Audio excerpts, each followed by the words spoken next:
The number one hit music station. Khalid, talk.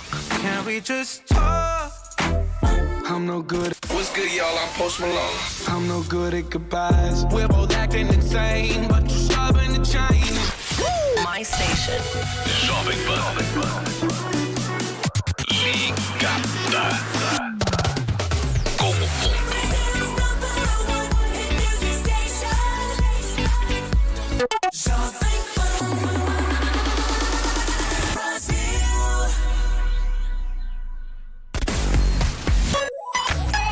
ZYD 933, 95,1. Rádio Jovem Pan, Santos. Jovem Pan. A partir de agora, Jornal da Manhã, Litoral Paulista. As principais notícias da nossa região. Jovem Pan. 7h04. Bom dia para você, ouvinte da Jovem Pan Santos. A partir de agora você acompanha o Jornal da Manhã, Litoral Paulista, edição desta segunda-feira, 14 de setembro de 2020. Você, ouvinte, participa do Jornal da Manhã. Antes de já falar o telefone, eu vou dizer que o Repita deve estar murcho hoje. Você participa mandando informação e opinião para o 997-880966. O Repita tá devagar. É o Repita mais murcho dos últimos tempos, viu? O Corinthians perdeu do Fluminense ontem, esse Repita tá murchésimo, se é que é ésimo, o superlativo de murcha.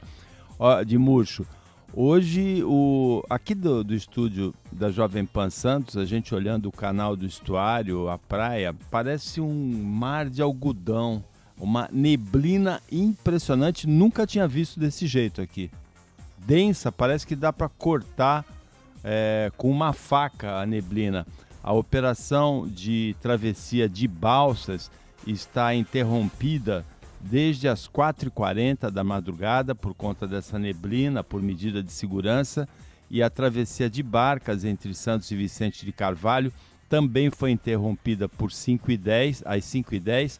Até agora não há previsão de retorno. A neblina é realmente muito forte. Eu nunca tinha visto daqui do estúdio da Jovem Pan Santos uma neblina com a intensidade dessa que tem agora. Mas nas ruas de Santos, nas ruas de Guarujá não acontece isso. É principalmente no canal do estuário, é principalmente sobre o mar a presença dessa neblina. Você, ouvinte, vai ter comentários do Rodrigo Marçaioli, do Paulo Henrique Cremonese e do Rafael Nogueira. E você, como eu disse, manda informação, manda opinião. Vamos ver se o Repita fica um pouquinho melhor agora. Não tem Repita. O Repita está de greve hoje por causa da derrota do Corinthians. Então você manda por 997-880966.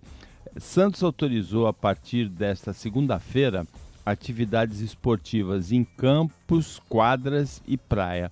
No final de semana já tinha bastante gente sentada em toalhas na Praia de Santos, sem que a Guarda Civil Municipal estivesse interferindo. A minha impressão foi de que tinha sido liberado, mas eu não cheguei a ver a notícia da liberação das praias para o banho de sol, mas informalmente está liberado. Não é isso, Rodrigo Marçaioli? Bom dia.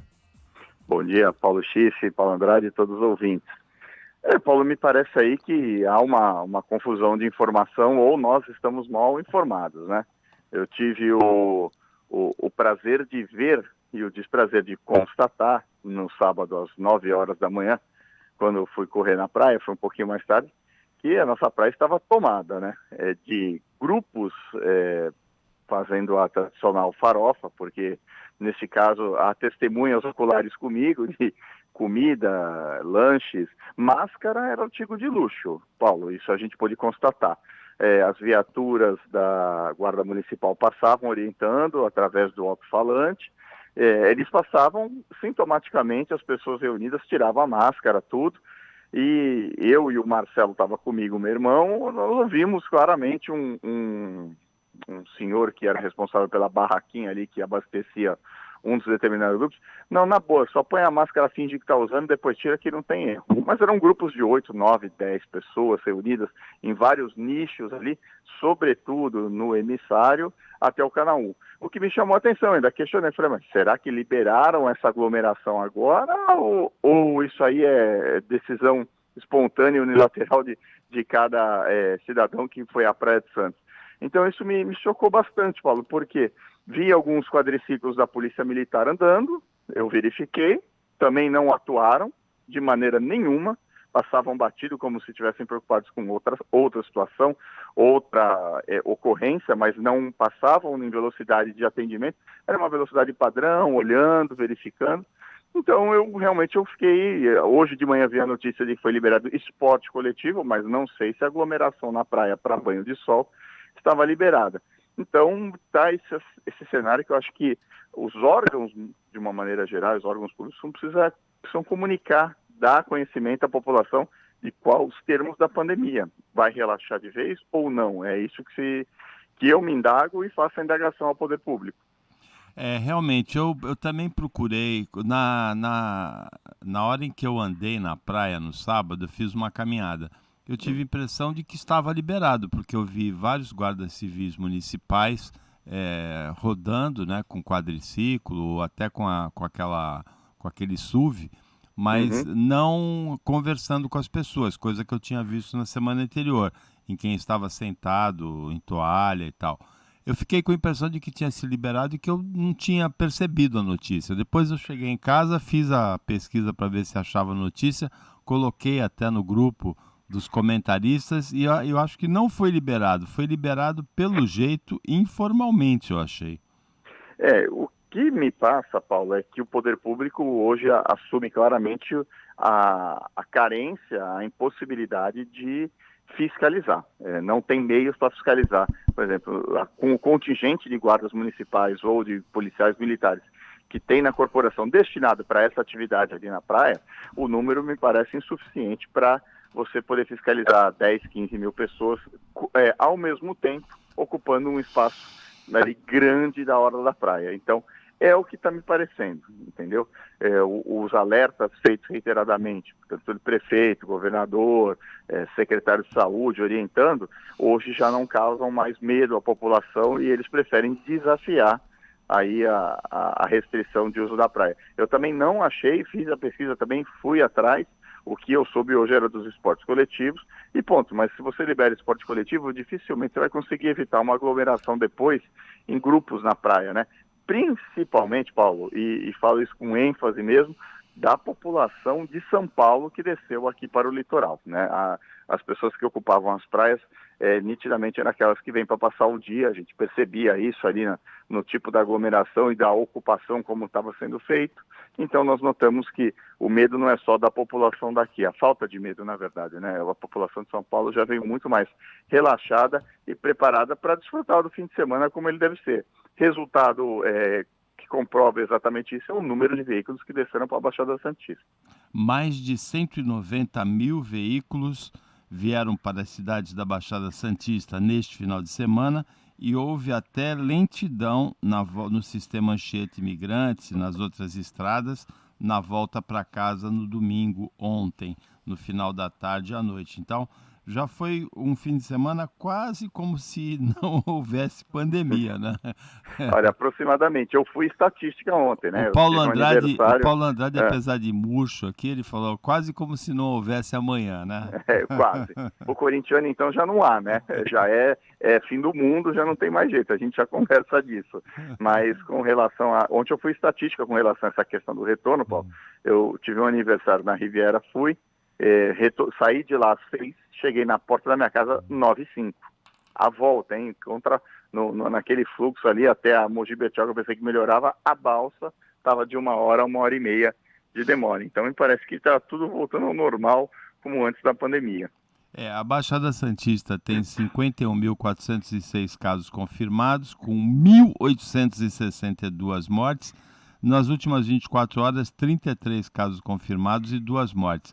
A média móvel de casos no Brasil, 27.507 nos últimos 7 dias, tem uma queda de 32% em relação a 15 dias atrás. E a média móvel de mortes, 711, tem uma queda de 18%. Eu tenho aquela teoria de que 50% da população aprendeu a se prevenir do coronavírus, 25% já foi infectada, tanto na Baixada como no Brasil.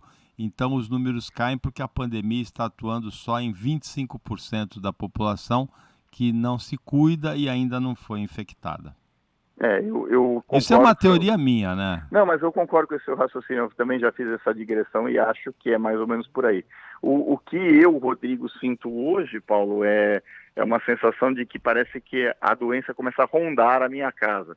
E eu digo isso porque as pessoas que a gente sabia, tinham conhecimento, eram pessoas, conheço, sei quem é. Agora, amigos próximos meus já aparecem contaminados e alguns passam assintomáticos, outros passam com algum sintoma, nenhum num estado muito mais grave, de familiar próximo, só perdemos um tio da minha esposa, a questão de 15 dias, mas isso eu não tinha antes no começo da pandemia. Então a sensação que eu tenho é de que ela se aproxima gradativamente no seio da família aqui. Eu acho que isso é uma coisa que vai ser imponderável, todo mundo vai acabar passando por isso, exceto se formos blindados com a vacina antes dessa situação. Mas a sensação que eu tenho é que ele se aproxima, por exemplo, da minha casa, cada dia mais próximo daqui. Agora, em relação à rodada do Brasileirão, a resenha rápida do futebol, nenhum paulista ganhou nesse final de semana. O Santos empatou com o São Paulo 2-2 na Vila Belmiro, empatou graças a um gol do Marinho, um frangaço do goleiro do São Paulo, Thiago Volpe, num gol de falta do Marinho. O Corinthians perdeu para o Fluminense 2-1 ontem, o Bragantino perdeu para o Atlético Mineiro do Sampaoli por 2-1 no finalzinho também, e o Palmeiras empatou em casa com o Sport Recife 2-2. Os outros jogos, o Atlético Paranaense no sábado venceu o Curitiba no Clássico Paranaense por 1-0. No domingo, Grêmio e Fortaleza, o Grêmio com o time alternativo por causa do compromisso na Libertadores nesta semana, empatou com o Fortaleza 1-1. O Bahia continua mal, na estreia do Mano Menezes, perdeu para o Atlético Goianiense em casa 1-0. O Ceará ganhou do time alternativo do Flamengo também 2-0. E o Goiás em casa, mesmo com um jogador a menos, ganhou por 1-0 do Internacional, também alternativo. O Botafogo e o Vasco da Gama ficaram em 2-2. E na classificação, o Inter em primeiro tem 20 pontos, o Atlético Mineiro tem 18 em segundo, junto com o São Paulo. Vasco da Gama, Flamengo e Palmeiras têm 17. Em sétimo lugar, o Santos tem 15, o Fluminense tem 14. Na zona do rebaixamento, Botafogo tem 9, Goiás tem 8, Curitiba tem 8 também, e Bragantino é o lanterna do campeonato depois da derrota ontem com 7. O Corinthians está colado na zona do rebaixamento, Rodrigo Marçaioli. Com 9 pontos ali, todos embolados. Quem ganhar dessa zona de rebaixamento aí, ou empatar um e o outro perder, automaticamente já entra na zona da degola aí. E o Corinthians realmente num momento muito ruim, apesar de anunciar os naming rights do seu estádio, aquilo não alivia nada. Ele alivia o problema de não perder o estádio e não fecha a conta toda. Agora, o restante da dívida, que muitos dos corintianos acham que não, vai entrar o dinheiro e resolver a nossa vida. Não, lê de engano, o dinheiro resolve parte do problema com a Odebrecht, ainda sobra um saldinho para pagar. Agora os outros 498 milhões de dívidas do clube vão persistir aí. E o André Sanches é um marqueteiro de mão grande, já tentando seduzir a torcida, que esse dinheiro, como os 350 milhões fosse para o clube, ele não é para o clube. Ele é para resolver a questão do estádio. E o clima muito ruim, né? Eu acho que o clima vai muito do político também, né? Eu acho que enquanto eles não saírem, o Corinthians não vai conseguir desatar esse nó que está aí. O ambiente lá é muito complicado. A torcida ser exigente é normal, é a maior torcida do estado, né? A segunda maior do Brasil.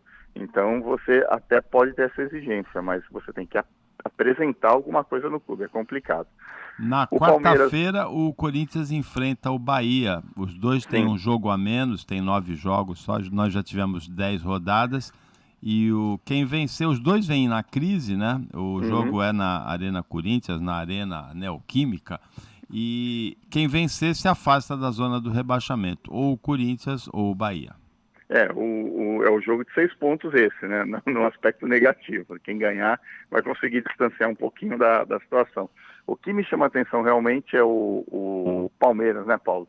Um elenco aí milionário, é um time que tem uma condição financeira muito boa, mas parece que o time não anda. E eu acho que isso me remete muito ao Santos com o Gesualdo. O problema é o técnico lá. Vanderlei, infelizmente, a crítica deixou ele já meio ultrapassado, né? O Pô fechou, tem que pegar as coisas e ir embora. O Palmeiras é time para ofertar, no momento atual, um futebol muito melhor do que está apresentando. Tá sendo prejudicado. Paulo Cremonese depois fala para você, porque ele é palmeirense, né? Então ele comenta mais. E o jogo do Santos-São Paulo foi superior ao Santos, tá? Uma coisa nítida. O Cuca fez um invencionismo, não sei se para poupar jogador ou não, esse invencionismo custou o primeiro gol. E daí o time até que teve entrega, né? Foi voluntarioso para tentar buscar o resultado. Mas eu vi o São Paulo melhor que o Santos no jogo de sábado. Alguns jogadores do Santos a gente reitera que tá difícil de entender como joga a bola no time, mas tá lá.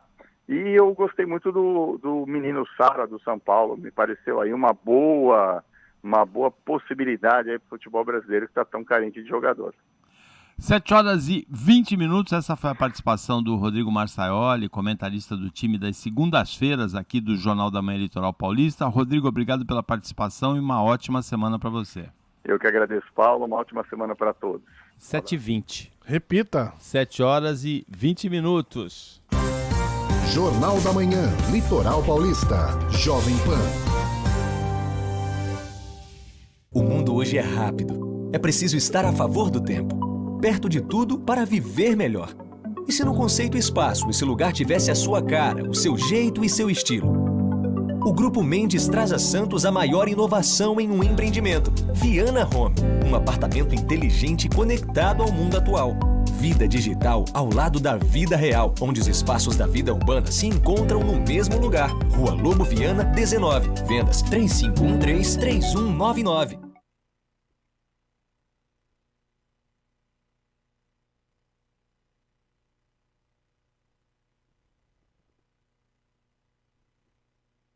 A notícia em primeiro lugar. Jornal da Manhã.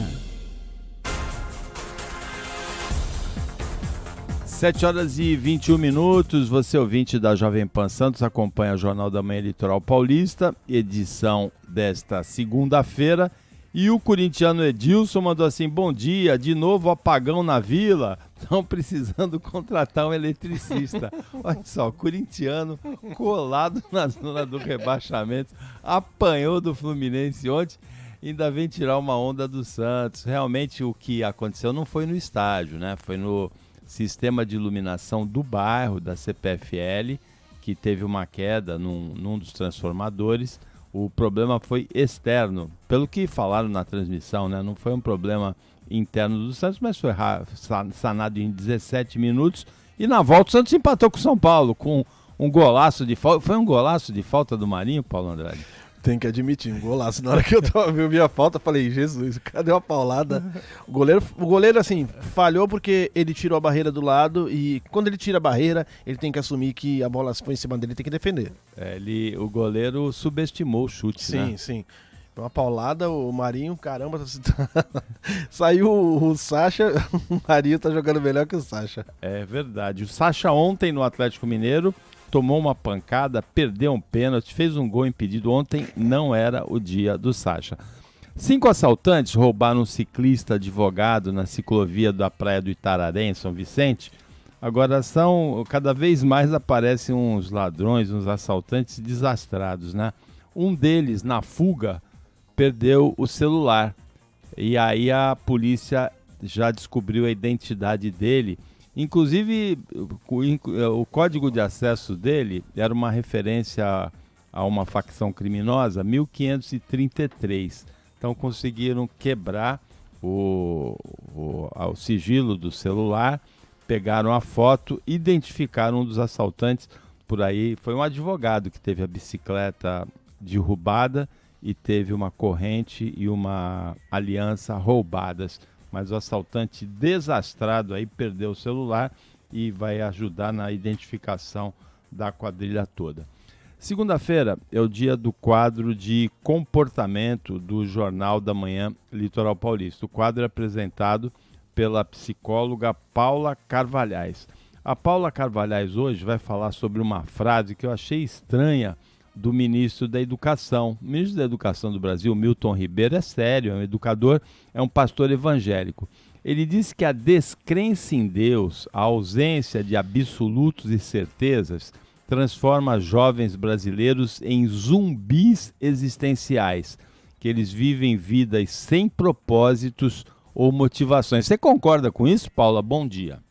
Bom dia, Paulo. Bom dia, Paulo Andrade. Muito bom dia a todos. Então, eu não posso concordar, porque essa foi uma fala de caráter religioso, né? Ele falou como pastor, e eu não sou uma pessoa, uma autoridade religiosa. Do ponto de vista psicológico, eu não posso motivar ou conscientizar um jovem ou qualquer pessoa.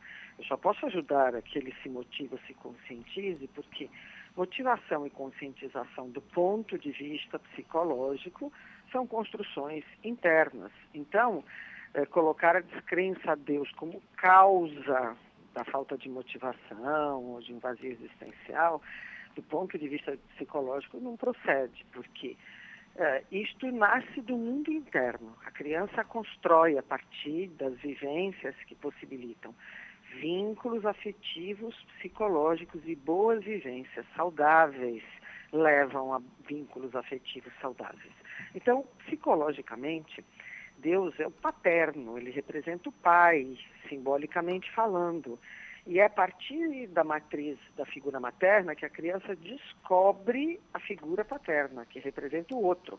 E representa a lei e a ordem. Então, eu encontro o outro nessa fase de descoberta. A alteridade, que é por volta dos 2 anos, eu descubro diferente de mim. E a partir daí é que ocorre uma quebra narcísica, em que eu saio de mim, me coloco no lugar do outro, construo empatia, posso fazer pelo outro em vez de só satisfazer a mim. Eu aceito a frustração dos meus desejos narcísicos, eu aceito os limites e a lei e a ordem. Vocês podem ver que nas praias de Santos as pessoas estavam vivendo em pleno narcisismo, desconsiderando a lei e a ordem, fazendo o que bem entendiam, né? Então, quando eu consigo aceitar os limites, a lei e a ordem, e confio na autoridade, que representa a figura paterna, é que eu posso representar Deus como valor religioso, enfim. Né? No desamparo eu posso construir a fé, mas na proteção do pai, simbolicamente falando. Portanto, se o ambiente é favorável à criança, é amoroso, seguro, protetor, satisfaz suas necessidades básicas, se ela cresce em ambiente familiar suficientemente bom, com figuras maternas, figura materna e paterna, simbolicamente falando, em ambiente escolar, institucional, social, suficientemente bons, com bons modelos, boas vivências, tem tudo para construir e viver com motivação e bons valores. É uma construção interna que precisa de ambiente favorável.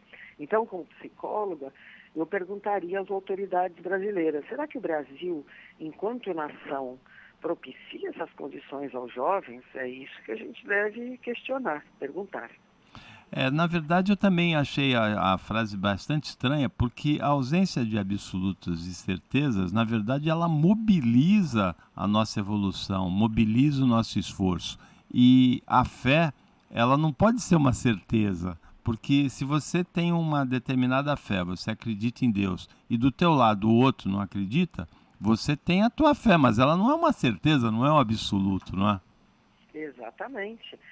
Você tem toda a razão. A falta do que eu tenho tem que motivar o meu caminho.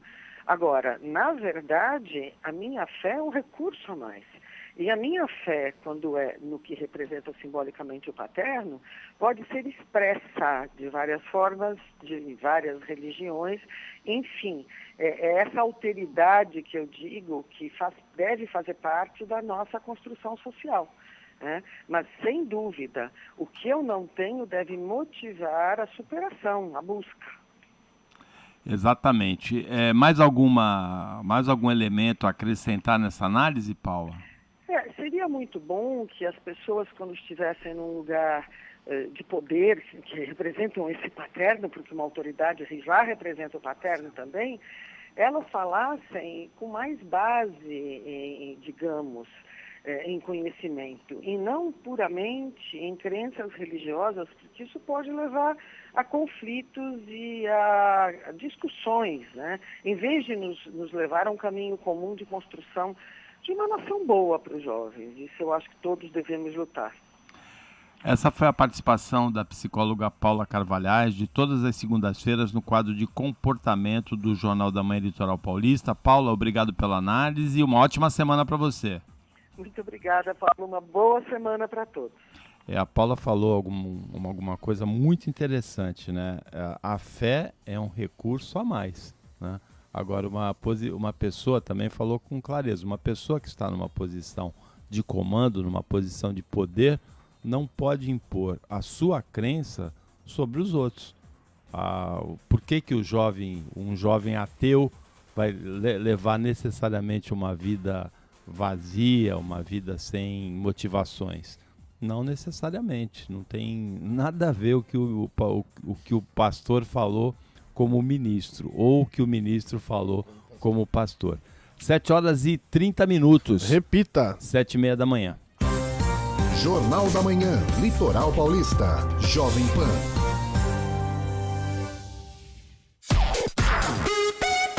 A Jovem Pan Santos também está no seu celular ou tablet.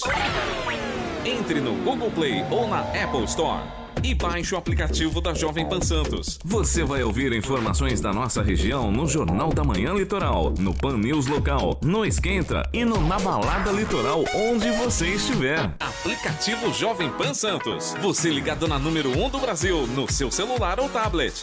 Jovem Pan. Disponível para Android e iOS. Aplicativo Jovem Pan Santos. A notícia em primeiro lugar. Jornal da Manhã.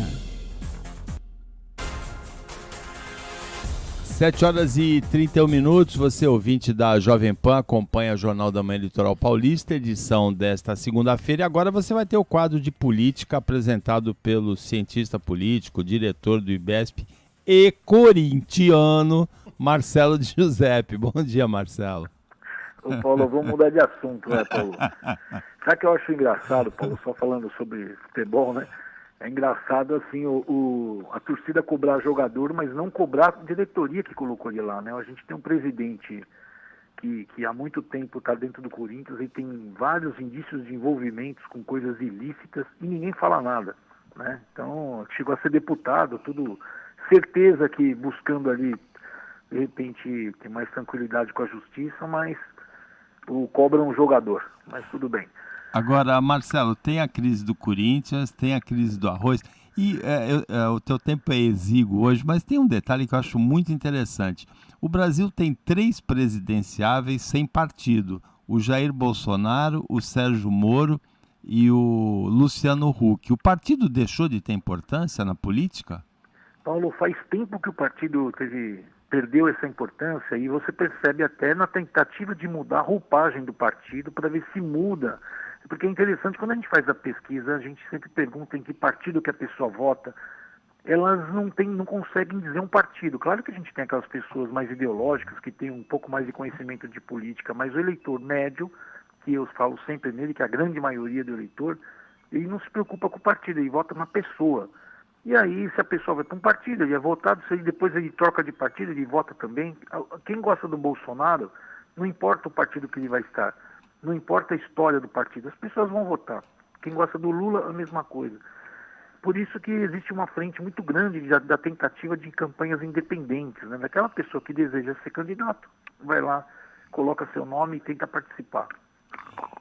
Realmente os partidos perderam muito a expressão no Brasil recente. O fato dos 3 presidenciáveis estarem sem partido e a mudança dos nomes dos partidos também é o indício dessa crise. Então você já falou da crise do Corinthians, você já falou da crise dos partidos, agora fala da crise do arroz, né, Marcelo Giuseppe? Paulo, você sabe que eu sou amante de supermercado, adoro cozinhar, adoro ir no supermercado, e o preço do arroz realmente foi alguma coisa assim que a explosão de repente que aconteceu. Aqui a gente traz algumas lições básicas de economia e do poder maligno da influência dos governantes sobre a vida da população. Eu sempre falo isso, a população. E aí um dado interessante, rapidinho, Paulo, a gente sempre pergunta qual é o perfil ideal do prefeito para uma cidade. Um dado que nunca parecia que aquele dado assim, ajuda as pessoas, aquele dado social, né? Hoje, depois dos R$600, depois de todo o histórico de Bolsa Família, as pessoas falam assim, eu quero um prefeito que ajude as pessoas.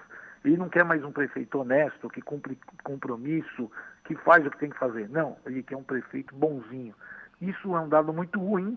E aí eu trago aqui, para falar do arroz, a influência maligna que tem os governantes sobre a vida da população. A gente pega, por exemplo, Paulo, na questão do arroz, né, nos últimos 10 anos, o Brasil reduziu em 58% a área de cultivo do arroz. Isso aí você pensa assim, o arrozeiro preferiu não produzir mais, afinal de contas não tem demanda. Como assim não tem demanda se o mundo todo come arroz e a gente tem grandes mercados que gostam muito de arroz, né? Principalmente o Brasil. E aí um bom exemplo do que aconteceu foi a tal da Raposa Serra do Sol. Para quem não se lembra, no governo Lula foi repassada essa área para os índios, né? E teve o auxílio luxuoso do STF, né? Que colocou... Hoje a gente tem ali, Paulo, um dos maiores lixões de Roraima, tá? O que era uma solução para o país virou um crime ambiental. E a gente não tem nenhuma responsabilização, nem do Lula, nem do STF, ninguém fala sobre isso. E o dado interessante é que, mesmo assim, o Brasil conseguiu aumentar a produtividade em 6,5%. Por causa do governo? Claro que não. O arrozeiro foi lá, se endividou, comprou máquina, fez tudo para conseguir melhorar a produtividade, para conseguir atender a demanda. E aqui tem um detalhe interessante, né? A pandemia ajudou também com isso.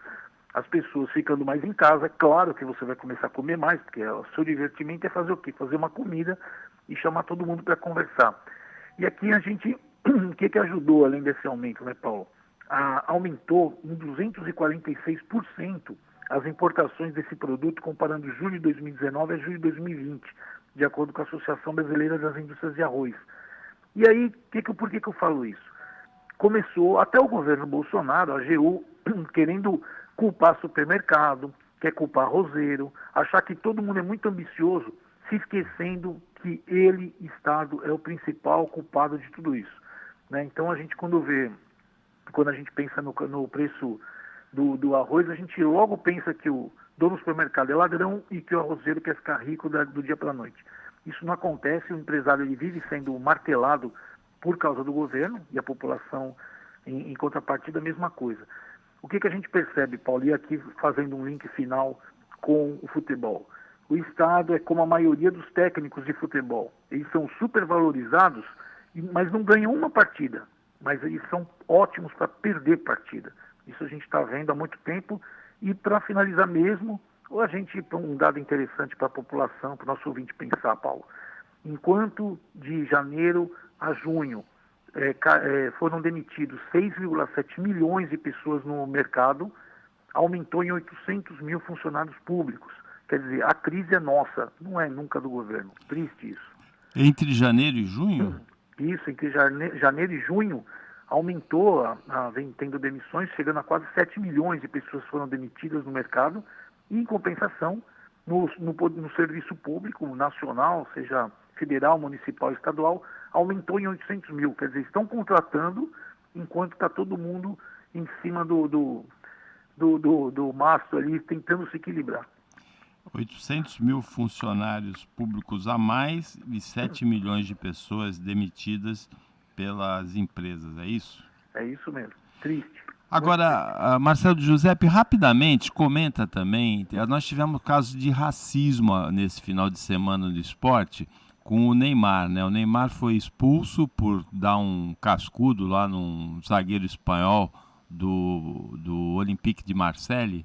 O Paris Saint-Germain perdeu de 1-0 e ele já tinha reclamado de racismo no primeiro tempo e nesse episódio, quando ele foi expulso, novamente ele reclamou de racismo. E a gente sente que isso é uma coisa que é no mundo todo hoje. No Grande Prêmio da Toscana, na Itália, ontem, o piloto da Mercedes, Lewis Hamilton, ele venceu, é a 90ª vitória dele, ele se aproximou muito, encostou no recorde do Michael Schumacher, que é de 91 vitórias, e no pódio ele usou uma camiseta com uma campanha contra o racismo. A tenista japonesa que vive nos Estados Unidos, Naomi Osaka, ela venceu o US Open, no sábado foi a final, e nas 7 rodadas ela usou 7 máscaras, ela entrou com os nomes de negros vítimas de violência policial. Depois nós tivemos a vitória do austríaco de 27 anos, Dominic Thiem, no US Open. Desde 68, desde o tênis moderno, ninguém virava um 2-0 no US Open na final. Ele levou um 2-0 do Zverev e virou para 3-2. Mas as manifestações antirracistas e a reclamação de racismo do Neymar marcaram o final de semana esportivo, não foi? Pois é, Paulo. O que acontece, antigamente a gente colocava um homem para brigar com um leão e torcer ainda a favor do homem ou do leão, né? O que aconteceu que hoje as redes sociais trouxeram aqui não uma coragem, mas as pessoas perderam a vergonha de falar o que está dentro delas, coisas boas e coisas podres. A única coisa que eu venho batendo, que pelo menos falando de Brasil, existe racismo no Brasil? Sim, existe. O Brasil é um país racista? Não, não é. Né? Então, assim, a gente não pode generalizar medidas tomadas por uma pessoa, 2, 3, mas infelizmente a gente começa a perceber que as pessoas perderam a vergonha de falar o que sentem, mesmo que seja um sentimento mais hostil e podre. Isso é triste, existe lei para isso. Agora, o que me estranha é, às vezes, a demora de uma decisão. A gente vê uma crítica, uma ofensa numa rede social, e aí não precisa de lei de fake news. Existem várias leis já para coibir isso ou para punir. E a gente não vê punição, né? Então, o que a gente vê, na verdade, é uma certa leniência com alguns casos, e depois atitudes como a da tenista são ótimas para educar. Mas, sinceramente, Paulo, eu volto para dentro da nossa casa. Como está dentro da sua casa o relacionamento com o seu filho? Como que você trata esse assunto com o seu filho? Não adianta nada você, dentro da sua casa, ter uma política, quando ele sai na rua e vê uma mensagem de paz. Se dentro da sua casa o tratamento é outro, né? Então, a delegação para o Estado, para a internet, para a rua, da educação dos filhos, fez com que a sociedade ficasse um pouco mais podre. Então, eu acho importante quando alguém fala que eu sou um pai rígido. Eu fico feliz com isso, quando falam que eu e minha esposa somos rígidos com os filhos. Eu gostaria que todo mundo fosse, porque meu filho jamais tomaria uma decisão, uma medida dessa. Ontem realmente foi bastante estranho o episódio que não foi punido, né? As câmeras, o VAR, ele deveria ter sido usado para verificar se houve ou não a ofensa racista. O Neymar já reclamou no primeiro tempo e depois acabou sendo expulso no segundo tempo. Tem gente dizendo assim, que a vítima do racismo é que é punida, então? Agora a gente lembra, né, Paulo, daquele caso do De Sábato com grafite, que foi para cadeia, na mesma hora sair dali para delegacia, né? Então, em alguns casos, a gente percebe assim que tem que ter uma atitude e não tem. O que acontece nos Estados Unidos, a gente tem que tomar um cuidado com isso. Hoje, por exemplo, eu estava lendo uma reportagem sobre a líder do Black Lives Matter falando o seguinte, que os homens brancos devem ser eliminados porque eles não são seres humanos. Então a gente tem que tomar esse cuidado, porque o racismo não é só contra negro, é contra judeu, é contra branco, é contra tudo. O que tem que ter, e a gente não percebe isso, uma linha de ação. Ou a justiça é muito para um lado ou muito para o outro. A justiça deixou de ser aquele ponto de equilíbrio. Ela ficou muito tendenciosa, depende de que estado esteja, de que país esteja, e aí isso é muito ruim, né? Porque a gente não se sente confortável. A gente percebe isso dentro do nosso STF, que não dá uma tranquilidade jurídica para tomar uma decisão, e aí a gente fica vendo, a população vai esticando a corda, né, para ver até onde estoura. Uma hora vai estourar. 7h43, esse foi o quadro de política. Hoje um quadro de política estendido aqui no Jornal da Manhã Litoral Paulista, apresentado pelo diretor do IBESP, Marcelo de Giuseppe. Marcelo, obrigado pela participação e uma ótima semana para você. Obrigado, Paulo. Um grande abraço a todos os ouvintes da Jovem Pan. 7h43. Repita. 17 minutos para as 8 da manhã. Jornal da Manhã, Litoral Paulista, Jovem Pan. Momento Molecão, tem de tudo pro seu amigão, com o veterinário Rafael Perdiz. A giardia é um protozoário que parasita o trato intestinais de cães e gatos e que causam muitas cólicas, gases, fezes aquosas com odor muito ruim e, lógico, muito desconforto, não só para o animal, mas também para o tutor. O sucesso do tratamento depende do protocolo correto e das medidas de higiene, para evitar as recidivas que são muito frequentes. Molecão, cão, tem de tudo pro seu amigão. Você também pode ser cliente Molecão e ter todas as vantagens em nosso atendimento VIP. Quem já é, sabe do que estamos falando. Quem ainda não é, está na hora de surpreender-se. Pet Shop Molecão, Rua Ricardo Pinto, 89. A notícia em primeiro lugar. Jornal da Manhã. 7h44. A assessoria de comunicação da Prefeitura de Santos, pela jornalista Silvana Cecília, manda assim: bom dia, Paulo. As regras de ocupação das praias continuam as mesmas com relação à frequência das pessoas na orla, segundo o Plano São Paulo. Elas podem caminhar, fazer exercícios, mas ainda não se instalar nem provocar aglomerações.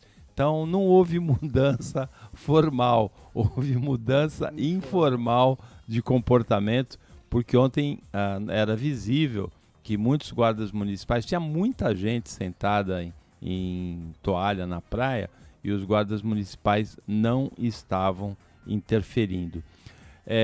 O nevoeiro se dissipou, né, Paulo Andrade? Aqui parece que a gente estava nas nuvens, parece que a gente estava num avião, né? Só parecia, a gente estava sob as nuvens. Aqui do estúdio da Jovem Pan, que é no 31º andar, a gente viu um mar de algodão aqui em relação, olhando para o canal do Estuário de Santos, para o lado de Guarujá. Isso no começo do jornal, às 7 horas, um pouco antes das 7 horas, a travessia de balsas e de barcas foi interrompida, mas já deve estar sendo retomada porque a visibilidade já está praticamente 100% recuperada. Ficou com o aumento da temperatura, com a presença do sol, ficou um pouquinho de neblina, né, Paulo? Daqui, pelo menos, acho que na base do solo deve estar bem melhor, mas daqui de cima ainda está bem nublado. Nós vamos conversar agora com o comentarista do time das segundas-feiras do Jornal da Manhã Litoral Paulista, o Rafael Nogueira. O Rafael vai falar sobre, ele é presidente da Biblioteca Nacional, ele vai falar sobre a queda do número de leitores no país. E são as classes de renda mais alta, justamente onde essa queda é mais acentuada. Não é isso, Rafael? Bom dia. É isso mesmo, Paulo. Bom dia.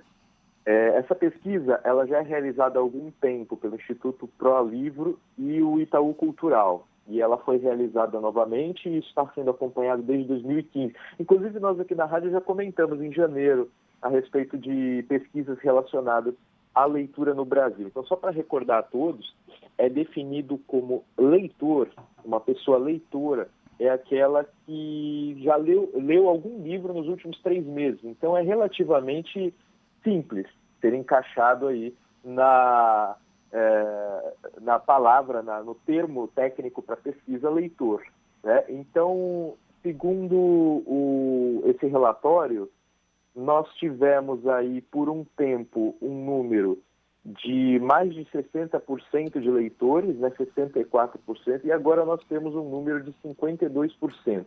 É o número daqueles que têm o hábito da leitura.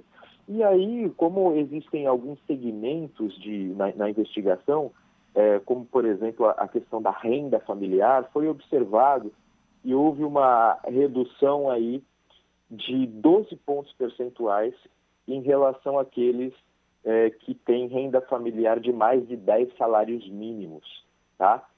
Mas essa é só a queda maior, Paulo, porque o extrato de 5 a 10 salários mínimos caiu 11 pontos e todas as faixas inferiores a isso foram também diminuindo, mas com pontuações menores de queda, como uma média de 4. Então a gente tem aí uma queda significativa daqueles que têm mais renda em relação ao hábito de leitura. E são muitos os motivos, né, atribuídos a isso. E um dos problemas é principalmente a questão desse uso excessivo de redes sociais, internet, no tempo livre, o que diminui o foco para a leitura de livros, né? Então, se o tempo livre é todo usado nas redes sociais e na internet, essa é a hipótese mais forte, Paulo. Então, aí você tem menos tempo para leitura. E, claro, agora a tendência na pandemia, aí, nessa crise, seria de aumentar, né, o número de leitores. Mas, na verdade, teve uma dificuldade no acesso ao livro. Então, aqueles que querem livros novos tiveram dificuldade. Aqui em Santos, eu soube que as livrarias, embora tenham fechado por algum tempo, elas abriram, depois de poucos meses de fechamento total, para pelo menos uma entrega remota, o que já é bom. E existe também o livro eletrônico, né? Mas aí nem todas as pessoas se adaptaram a ler livros eletrônicos. Agora, Rafael, já tem uma mensuração dessa mudança de hábito em relação à pandemia? Porque existem menos atrações fora de casa, né? Os cinemas estão fechados, não há shows, né? E por um bom tempo não havia programações esportivas, competições esportivas ao vivo. Então também não havia na televisão, eram reprises, não havia gravação de novelas, nem de seriados, então também foram apresentados reprises. Você sabe se mesmo assim não houve um aumento da leitura? Pois é. Essa tua pergunta, ela mostra que a gente pode estar passando por uma circunstância bastante crítica, né? Porque a leitura, assim, para mim, a leitura é hábito, no sentido de que eu leio mais até do que um livro a cada 3 meses. Eu acho que você também costuma sempre comentar que lê. Agora, outras pessoas podem usar um tempo livre como esse a que você se referiu, com jogos, pode passar justamente nas redes sociais, e aí não significa que a pessoa não esteja lendo, significa que ela não se tornou uma leitora, segundo esse cânone, segundo esse método, no sentido de que ela não lê livro. Tá? O livro é um item aí, é um produto que você pode fazer leitura. Tem pessoas que realmente é possível passar horas e mais horas no WhatsApp, no Instagram, no Facebook. Então, você experimentou perguntar para as pessoas os livros que elas... Eu creio que sim, mas os livros que elas estão lendo, para verificar se isso aumentou? Eu verifiquei o seguinte: no sábado eu escutei um elogio para você, por causa do documentário do Brasil Paralelo. O Marcelo, por sinal que a mãe dele, a Valdecir, fez um bolo maravilhoso que eu comi numa festa. Eu até agradeço a dona Valdecir, que nem me conheceu, mas ela mandou o bolo e o bolo estava muito bem, muito bom. O Marcelo levou, eu acabei experimentando o bolo. Ele gostou muito, o Marcelo falou do Brasil Paralelo, elogiou muito você. Eu falei para ele, inclusive, quando voltar a ser presencial aqui, ele vem aqui no estúdio e conhece você. Mas aí ele elogiou o Olavo de Carvalho e eu perguntei para ele, como eu pergunto para muitas pessoas que criticam o Olavo de Carvalho, você já leu o Olavo de Carvalho? As pessoas falam que não. Elas criticam, mas não leram, Rafael. O Marcelo não, o Marcelo leu e gostou do Olavo de Carvalho. Agora, para muitas pessoas que fazem críticas, fazem pelo que aparece nas redes sociais, né? Porque não leram. Como é que vai criticar sem ler antes, né? É aquele negócio de não vi, não gostei? Pois é. Existe muito isso. Na verdade, nas redes sociais, ele publica muito mesmo, mas isso não é a obra dele, sabe, Paulo? Isso eu vejo que nas redes sociais muitas vezes as pessoas manifestam o primeiro pensamento que vem à mente. E um escritor é capaz de fazer isso ficar com alguma beleza ou com uma agressividade triplicada, ou ele tem talento, enfim, para usar a língua portuguesa. Mas não é a obra dele, não é aquilo que ele parou para analisar, para pensar, para desenvolver. Então a gente tem essa tendência de crítica aí, muito veloz, né?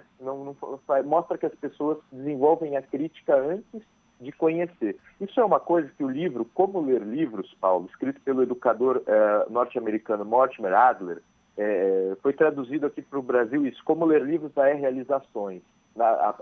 Décadas atrás tinha uma editora Giro, chamada Arte de Ler. Ele ensina as etapas de leitura. E as duas primeiras etapas correspondem a uma leitura estrutural, ou seja, você tem que ter uma visão de unidade do livro. Então é interessante que você leia bem o título, o subtítulo, as orelhas, o prefácio ou os prefácios, a introdução e a análise do sumário. Aí você tem uma visão de conjunto. Ele diz até que se você quiser ler o livro de uma vez só, rapidamente, só para ter uma visão panorâmica, também vale a pena. Mas depois é bom ler outra vez para ter a visão analítica. Você vai identificar os pontos principais, os termos principais, os argumentos principais. E aí você vai ser capaz, enfim, de criticar, e tem algumas técnicas para criticar. Você vai identificar se existe um problema na coesão interna, né, um problema na lógica, se falta informação, se tem informação errada, ou se, de repente, ele falou, digamos assim, escreveu a respeito de algo que não se pode provar como se fosse possível. Então, tem várias maneiras de criticar. Eu vejo que hoje as pessoas, Paulo, têm a tendência de criticar antes de ter feito o trabalho de compreensão. E isso denota, assim, falta de leitura também. Tem um ensaio que eu li uma vez do francês, na verdade marroquino, Daniel Pennac, que é como um romance, a maneira como a gente se relaciona com os livros. Rafael, fica na linha, nós vamos fazer um intervalo bem rápido. Na volta você fala sobre a discussão no Congresso que vai ter sobre educação em casa, liberação para educação em casa. 7h55. Repita. 7:55. Jornal da Manhã, Litoral Paulista, Jovem Pan. Muitos brasileiros estão fazendo o melhor para manter os serviços essenciais. Os mesários prestam um serviço fundamental à democracia. Você que já é mesário voluntário ou você que pode se voluntariar, não tenha medo. A saúde também é essencial. Se você não faz parte do grupo de risco do coronavírus, seja mesário. A Justiça Eleitoral adotará protocolos rígidos para que os mesários tenham toda a segurança. A Justiça Eleitoral conta com você. Seja um mesário voluntário.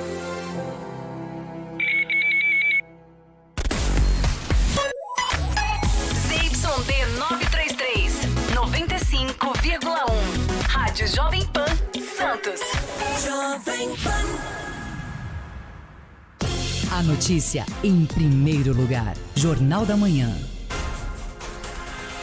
7h56. O presidente Jair Bolsonaro tem uma bancada mais estruturada no Congresso agora e está disposto a colocar para votação, para discussão, a possibilidade, a liberação do ensino em casa, educação em casa para os brasileiros.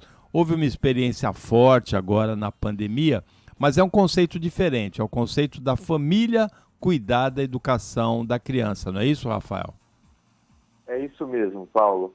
O conceito de educação domiciliar vem de uma experiência norte-americana bastante experimentada, uma experiência experimentada horrível, mas de uma experiência bastante longa dos Estados Unidos nesse quesito aí da homeschooling, é assim que eles falam em inglês, e muitas vezes até no Brasil usam a expressão americana, né, homeschooling, ou seja, escola em casa ou ensino em casa, ensino domiciliar, educação domiciliar, são todos termos sinônimos.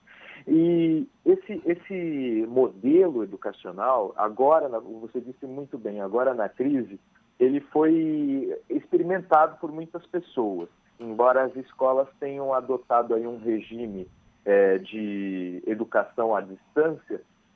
Nas casas, a bem da verdade, muitas pessoas observaram que era preciso acompanhar mais de perto, tanto as aulas, quanto o material, quanto as lições, e muitos pais, muitos responsáveis começaram a perceber que existe a possibilidade de acompanhar as crianças. Mas como é que isso foi estruturado? Será que do nada e por necessidade também? Lá nos Estados Unidos existe toda uma tendência cultural, até política, de não gostar da forma com que as escolas, principalmente as escolas públicas, conduzem a educação. Aqui no Brasil, tem todo um sistema de legislação que obriga as crianças a irem para a escola. Isso desde o ponto de vista constitucional até de leis menores, como a Lei de Diretrizes e Bases da Educação Nacional, entre outras. Mas é possível que isso se altere, né? E essa alteração, ela traria aí essa liberdade. Esse ensino domiciliar, ele é a defesa de que as pessoas podem, de repente, acompanhar uma educação à distância dada por escolas em suas casas? Não exatamente. O que se quer é que os pais eduquem ou elejam os professores capazes de educar os filhos. Ou seja, a base do ensino é a casa, não é a escola. Então, de repente, os pais se tornam capazes de fazer o processo de alfabetização ou contratam um ou outro professor para ajudar e, posteriormente, no avançar da idade, contratam professores especialistas para cada uma das disciplinas. Nos Estados Unidos, eles precisam fazer algumas provas para comprovar rendimento e depois, quando a criança completa aí uma idade, se não me engano, 16 anos, ela já pode pleitear um lugar em universidade, fazendo lá o SAT, né, o exame, e aqui seria análogo, né? A proposta é que as pessoas mostrem por meio de provas que não estão descuidando da educação das crianças e que as crianças e que os adolescentes sejam capazes depois de vencer também o desafio de vestibular ou o desafio da vida, quaisquer que queiram. Eu acho muito positivo, mas é para poucos, né, Paulo? É para um grupo de pais aí que ou tem a capacidade intelectual e o tempo disponível para educar os seus filhos, ou para aqueles que têm também recursos econômicos para criar uma espécie de escola, de corpo docente particular. Então, é só uma liberação para algo que algumas famílias já fazem, né? Então, eu acho que isso, nesse sentido, é positivo, mas eu não diria, Paulo, que essa é a solução para a educação no Brasil. Não, é para um pequeno número, como você disse, de pais que têm recursos econômicos ou têm disponibilidade de tempo e condição intelectual para cuidar da educação dos filhos. Mas é uma liberação, e no sentido de liberação é sempre interessante. A pessoa que pode cuidar dessa maneira e quer cuidar dessa maneira tem essa possibilidade, faz as provas depois e verifica se houve a assimilação dos conteúdos ou não. Essa foi a participação do Rafael Nogueira. Mais alguma observação importante, Rafael? É isso aí, Paulo. Só sobre os livros também, eu esqueci de falar uma coisa, porque as pessoas tiveram queda econômica também nesse período, né, Paulo? Então, para comprar livro, também muita gente pode ter tido dificuldade. Ficou mais difícil. Mas sempre tem um jeitinho de pedir emprestado um livro, né? É verdade. Depois devolve, é aquele com 2 vezes, né? Vai e volta. A devolução de livros. Rafael Nogueira, obrigado pela participação de todas as segundas-feiras aqui como comentarista no Jornal da Manhã e uma ótima semana para você. Ótima semana, abração. Olha, o ministro da Justiça, André Mendonça, está internado por 48 horas. Ele teve uma miocardite aguda, uma inflamação no músculo do coração. A juíza de primeira instância retirou o sigilo do processo contra a Crivella. Ela entendeu que é importante que a sociedade seja informada do que está acontecendo com o prefeito do Rio de Janeiro, alvo de uma operação da polícia. E ontem, na madrugada de ontem, uma confusão com policiais civis embriagados, parados pela polícia militar numa blitz na marginal do Tietê, embaixo da Ponte das Bandeiras, só foi terminar às 5 horas da manhã. Um policial quis dar uma carteirada, ele vinha de um churrasco, policial civil, estava embriagado, a polícia militar parou, ele quis dar uma carteirada, os policiais militares não aceitaram, ele chamou outras pessoas, era o comboio do pessoal que vinha desse churrasco, ou vários outros policiais civis embriagados. O primeiro não apresentou documento, o segundo também não. O terceiro apresentou um documento, era uma carteira de habilitação vencida em 2009 do pai dele. A carteira não era nem dele, foi chamada Corregedoria da Polícia Civil, da Polícia Militar. Foi uma confusão ontem de madrugada na Marginal Tietê, na Ponte das Bandeiras. Carteirada não funciona mais, não é, Siqueirinha? Desembargador Siqueirinha aqui de Santos. Carteirada não funciona mais. Com isso, chegamos ao final do Jornal da Manhã Litoral Paulista. Lembrando aqui, eu vejo no Panflix agora, que Israel determinou confinamento de 3 semanas no país por causa de uma segunda onda de coronavírus. 3 semanas de confinamento. Então a gente falou do movimento das estradas, na ocupação das praias. O Brasil ainda está na primeira onda do Covid. Israel determinou confinamento de 3 semanas por causa da segunda onda de Covid. Nós temos que tomar muito cuidado. Com isso, chegamos ao final do Jornal da Manhã Litoral Paulista, edição desta segunda-feira, que teve comentários do Rafael Nogueira e do Rodrigo Marçaioli, teve o quadro de comportamento apresentado pela psicóloga Paula Carvalhais e o quadro de política apresentado pelo comentarista, pelo cientista político Marcelo Giuseppe, diretor do IBESP. Teve o Paulo Andrade, murcho, que não pode estar mais aqui participando e operando a mesa de áudio, um repita murchésimo, e teve principalmente audiência, carinho, companhia e participação do ouvinte da Rádio Jovem Pan Santos. Para você, ouvinte, até amanhã, nesse mesmo horário das 7 da manhã, e uma ótima semana para você que você merece. Você ouviu o Jornal da Manhã Litoral Paulista, Jovem Pan. Direto da redação Jovem Pan, as notícias do Brasil e do mundo.